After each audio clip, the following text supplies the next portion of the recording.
Em dezembro de 2022, a cantora Celine Dion revelou ao público o diagnóstico da sua doença, Síndrome da Pessoa Rígida, ou SPR.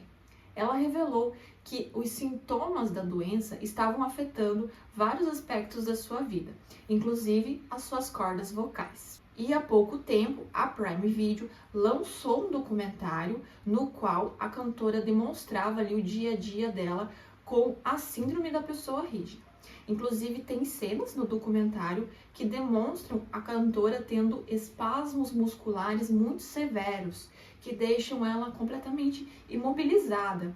Mas o que é a síndrome da pessoa rígida? Mas antes de eu falar sobre o assunto, se você ainda não é inscrito, se inscreve aqui no canal, dá o seu curtir, compartilha, deixa o seu comentário, porque isso ajuda muito no crescimento do canal. Vamos lá?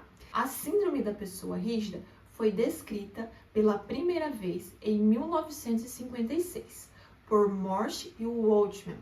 Ela é uma doença neurológica autoimune que tem como característica principal rigidez e espasmos musculares que acometem tanto o tronco como também pode acometer membros inferiores ou membros superiores. Ela afeta em torno de 1 a cada 1 milhão de pessoas. É 2 vezes mais comum nas mulheres e os sintomas da doença costumam aparecer entre os 20 e 60 anos. A causa da doença ainda é inespecífico, mas na maioria das vezes é baseado na presença do anticorpo anti-GAD. Esse GAD, ele é uma enzima que é responsável pela conversão de ácido glutâmico em ácido aminobutírico, GABA. O GABA, ele é um neurotransmissor que tem função inibitória no sistema nervoso central. O GABA, ele está envolvido no relaxamento muscular, ele previne convulsões, ele é um neurotransmissor que tem função inibitória, então ele vai causar uma inibição, um relaxamento, principalmente na musculatura. Então, quando eu tenho um anticorpo que ataca uma enzima que converte o ácido glutâmico em GABA, eu vou ter como consequência poucos neurotransmissores inibitórios. Eu tendo poucos neurotransmissores inibitórios, eu acabo não tendo um bom relaxamento muscular.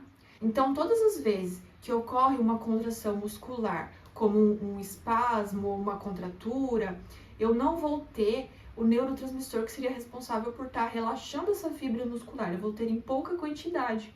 Isso faz com que a pessoa comece a apresentar os sintomas específicos da doença. Então, o diagnóstico da doença é feito na análise do líquor, para ver se tem a presença de anticorpos GAD. Ele é feito pelos sintomas e também é feito através de um exame neurofisiológico, a eletroneuromiografia. Acontece que as pessoas que têm essa doença geralmente demoram para apresentar os sintomas. Acontece que quando elas apresentam os sintomas, eles são muito severos. E às vezes elas ficam por um período longo sem apresentar nenhum sintoma. E aí isso dificulta ali no diagnóstico da doença. Geralmente, o que faz a pessoa apresentar os sintomas são estresse mental, estresse físico, principalmente o emocional.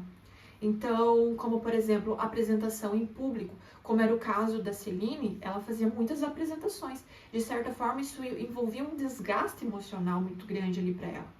Mesmo que fosse uma emoção boa, ela se envolvia muito com aquilo. Isso demonstra no documentário ali dela. E isso acabava fazendo com que ela apresentasse, por muitas vezes, sintomas da doença. Ela conseguia disfarçar muito bem ali, ela fazia uso de medicamentos, só que quando os sintomas eram muito severos, né, ela acabava cancelando alguns shows.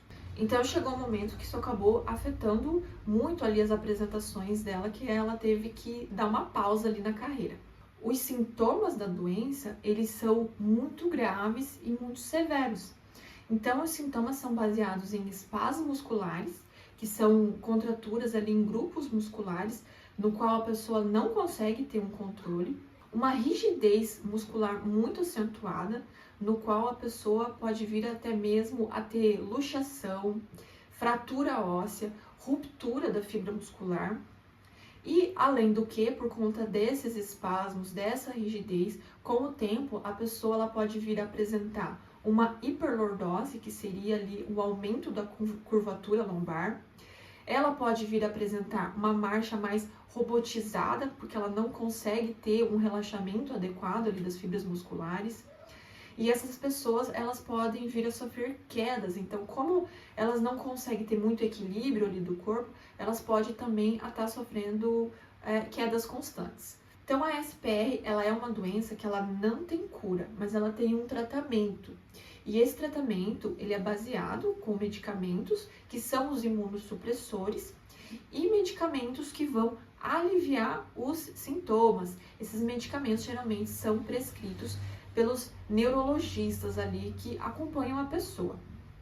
Também, é realizado em conjunto a tudo isso um tratamento junto com a fisioterapia, que vai estar ajudando ali na mobilidade e no fortalecimento muscular. Bom, gente, esse foi o vídeo de hoje. Espero que vocês tenham gostado. A cantora Celine Dion tem músicas maravilhosas. Eu acredito que a maioria de vocês já tenham ouvido na vida de vocês.